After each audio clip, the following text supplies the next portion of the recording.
ఇప్పుడెవరా అనేసి అబ్బాయి గురించి బృంగడ వర్ణించి చెప్పారన్నమాట. నీలమేఘశ్యాముడు, ఆజానుబాహుడు.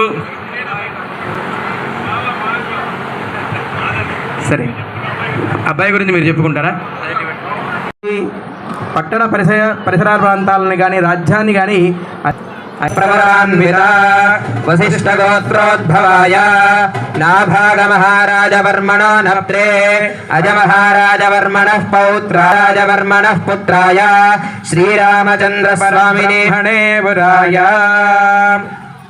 మనమురాలట ఆవిడ. జనక మహారాజు గారి యొక్క కుమార్తె అయినటువంటి సీతమ్మ వారినిచ్చి వివాహం చేస్తూ ఉన్నారు. ఏమన్నా తెలియజేస్తారా మీ అమ్మాయి గురించి? అబ్బాయి గురించి అన్నీ తెలుసుకున్నారు. ఏమన్నా కట్న కానుకలు ఏమన్నా ఎక్కువ ఏమైనా ఇస్తున్నారో తెలుసుకున్న తర్వాత ఏమి లేవా? ఏమి ఇస్తున్నారు ఇప్పుడు? సత్యనారాయణ ఏమి ఇచ్చారు మనకు కట్నం? ఏమిటి నాన్న?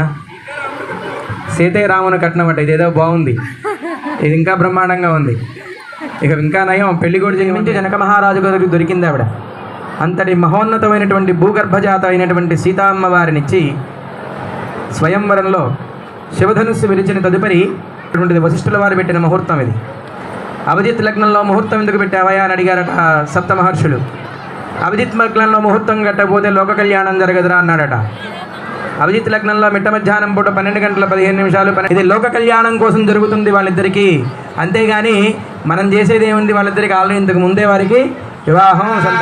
సులగ్నే సావధాన శ్రీ సీతారామ